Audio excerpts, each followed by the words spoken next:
In our last unit, we explored some of the mythology and reality surrounding the Brown versus Board of Education Supreme Court decision that outlawed segregation in U.S. schools and ostensibly in our nation as a whole. Brown is important for a multitude of reasons, but one of the reasons that Brown is so central to the story and the history that we tell about education in the United States is because it marked a shift where the federal government became deeply involved in providing public education in the United States. Prior to this, education was very much an issue of local control. And so, one of the ways in which Brown was revolutionary was that the Supreme Court made it clear that the federal government had a vested interest in the public education of children in the United States. That was not something that had been established at a federal level before Brown v. Board of Education on the scale that it was established with the Supreme Court's unanimous ruling in Brown. And so Brown, in 1954, in the midst of civil rights movements and the Cold War and radical social change, we see a shift in how we think about education as a completely local issue to education as a federal issue as well. And so in this unit, we are exploring some of the policies that arose in the mid to late 20th century at the federal level around education. If you look at the landscape of public schooling in the United States that most of us are familiar with, Title I, standards, Head Start, STEM education, high stakes testing, accountability measures, charter schools, special education, vouchers, gifted education, bilingual education, all of these are policies or are connected to federal policies or local policies that went national from the mid 20th century to the present. And so, one of the things that we're considering in this unit is both the history of how these policies came to be, but did federal involvement in education, has it been for the good of public school children in the United States? And in particular, has it led to greater equity? Now, we are not engaging in a statistical analysis. We are not engaging in causal analysis, but those are the questions that I want you to have at the back of your mind as we encounter some of the histories in this unit of these policies. I want to give us a quick rundown of some of these policies. None of the articles that we read in Unit 5 really go through a detailed timeline about federal educational policy. And so I want to provide that timeline here and put it into a bit of historical context. Obviously, we are now familiar, if we weren't before, we are now familiar with the 1954 Supreme Court ruling, Brown v. Board of Education, which ended school segregation by race. And that in many ways was considered a turning point in the U.S. civil rights movement and the actions that the civil rights movement was taking.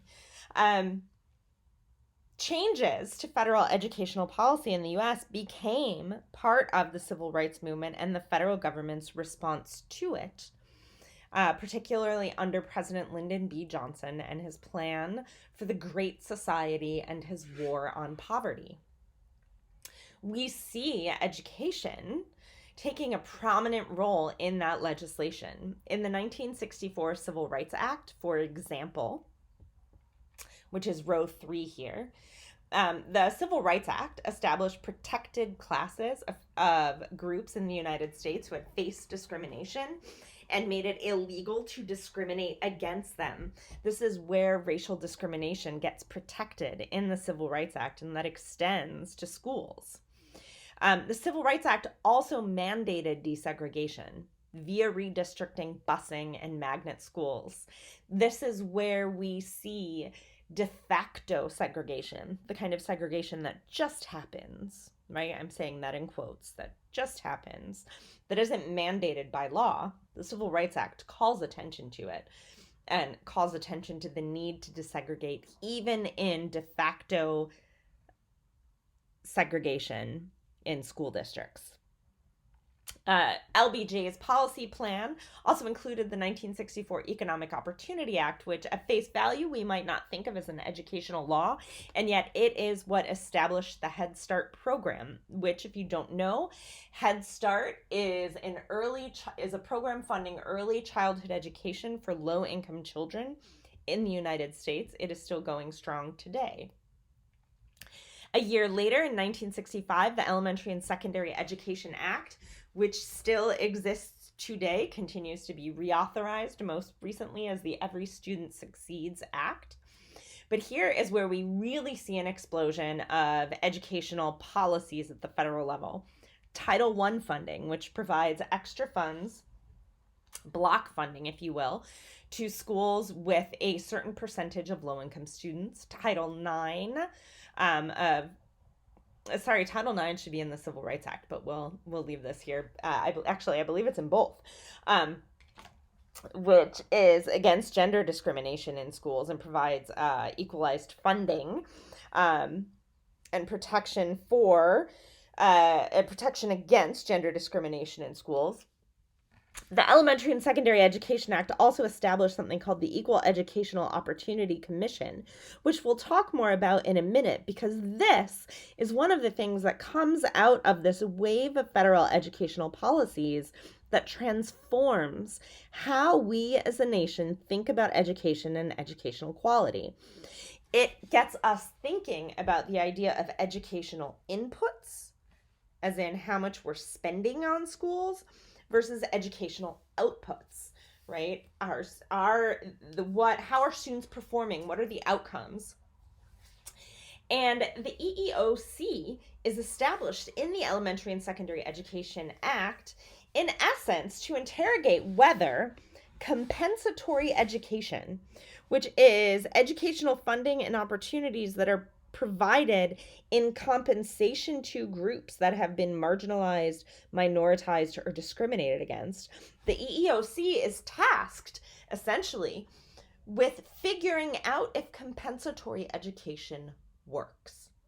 It was meant, the EEOC and the report that came out of it, the Coleman Report, again, which we'll talk about in a minute in more depth, but the Coleman Report was charged with documenting inequality in U.S. schools, understanding the depth of inequality in U.S. schools, and also with understanding if compensatory education could fix it. That, right, there's so much in the ESEA, but the Coleman Report and the EEOC, the Coleman Report was the report put out by the EEOC, fundamentally changed how we think about schooling in the United States. Let me pause there, because what I skipped over in 1958 is the National Defense Education Act. And what follows in the Great Society and the War on Poverty is also connected to the National Defense Education Act. If you remember in Unit 4, we read about how Brown v. Board can be considered a Cold War case, that the jurisprudence around segregation was influenced deeply by Cold War tensions and by the United States being called out on an international stage for its treatment of African Americans, for its segregation, for its discrimination, for its brutality against African Americans in the United States. Well, in 1958, that attention to the Cold War affected education again on a federal level with the National Defense Education Act. The year prior, the Soviet Union was the first nation to reach space with the launch of the Sputnik rocket. And this sent the United States into a tailspin. That somehow our schools and our society were failing because the Soviet Union got to space first.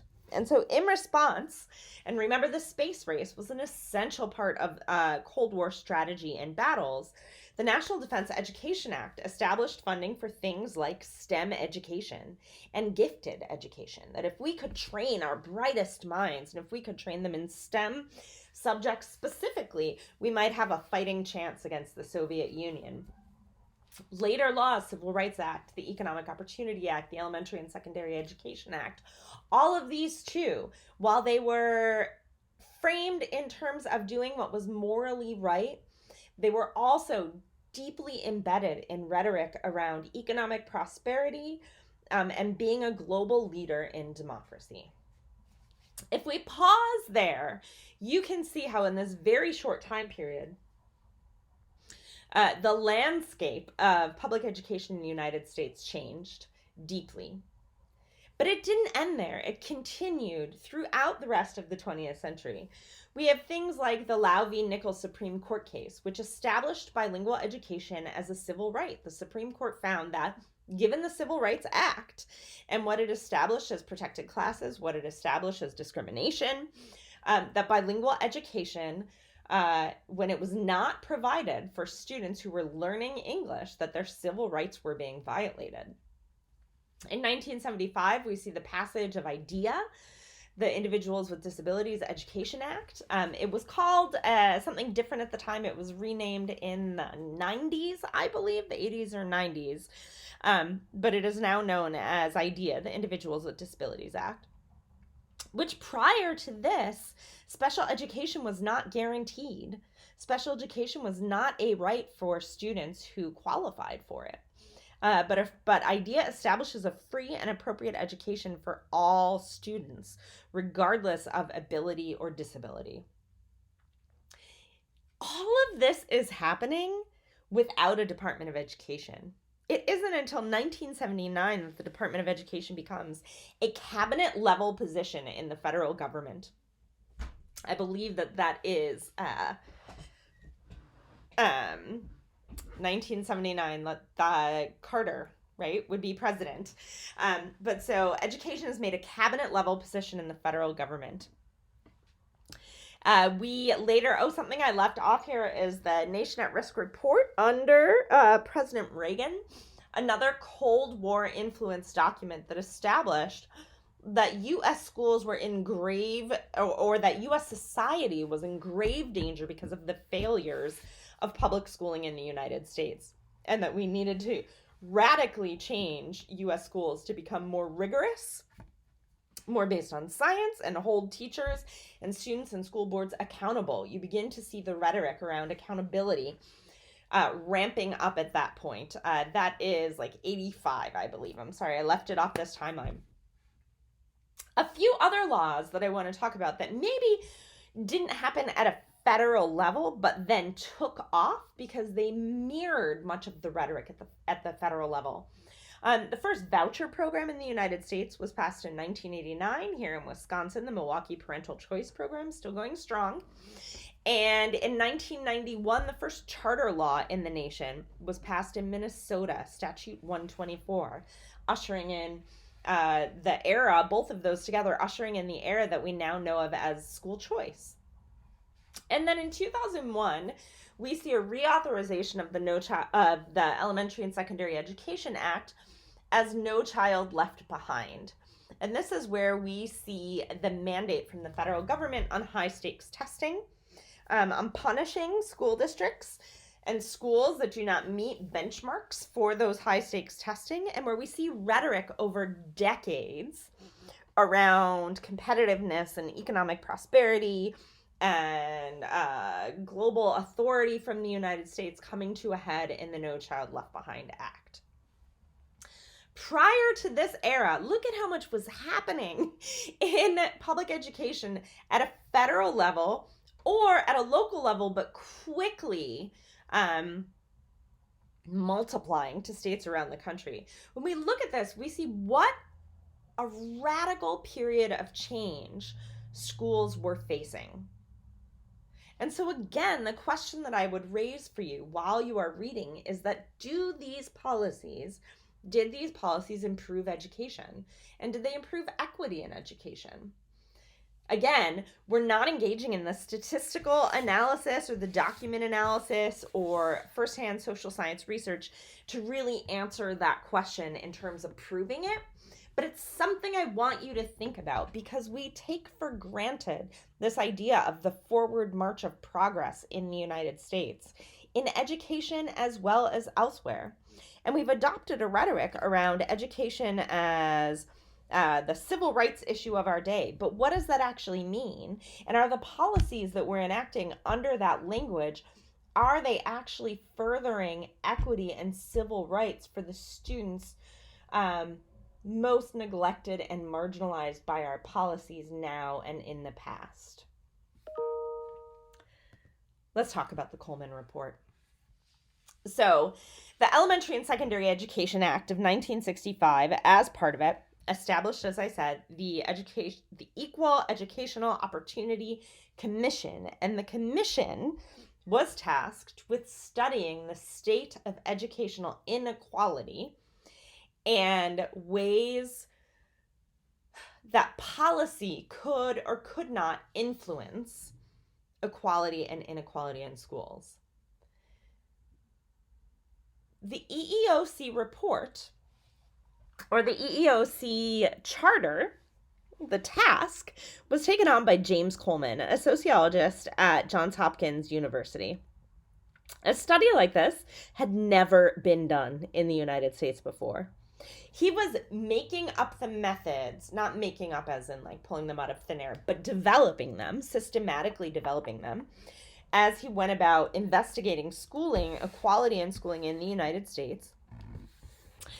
And he wanted to engage in a survey of schools, and this is what he was tasked with, surveying the state of equality and inequality in schools all across the United States. Here is what James Coleman found. He found that indeed, schools in the United States were deeply unequal. He also found that the inputs in schools, that increasing or equalizing inputs, funding, books, resources, material resources, etc., did not necessarily result in equalized outputs. I'm going to repeat that. What Coleman found was that equalizing inputs did not necessarily result in equalizing outputs. In other words, the theory of change at the root of the Elementary and Secondary Education Act, the theory of compensatory education, that schools are unequal and are resourced unequally, therefore we are going to resource them equally in order to produce equal outcomes. The Coleman Report, James Coleman's research, called into question whether that was possible.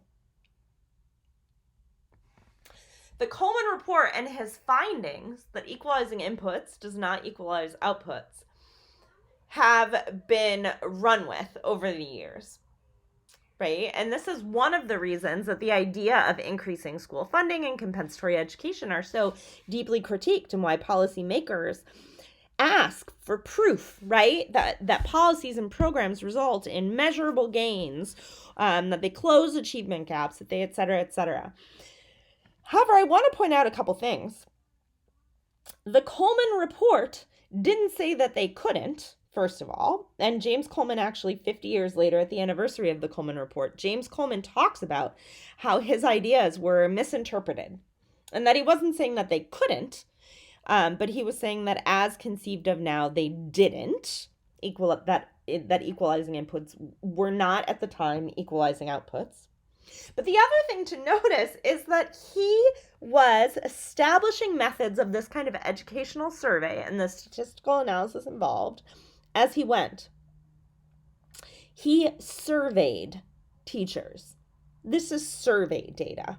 For any of you that have studied research methodology, you will understand that there are limits, serious limitations to survey data.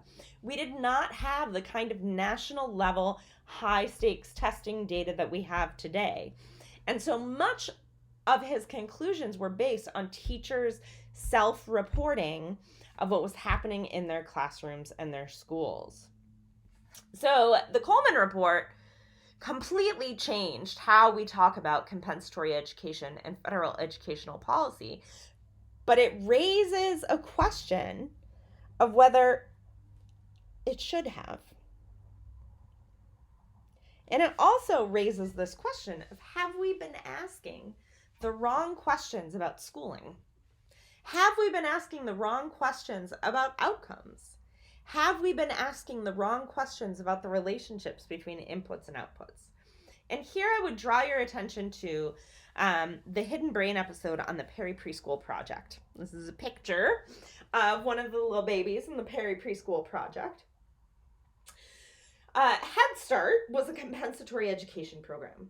Title I is a compensatory educational program.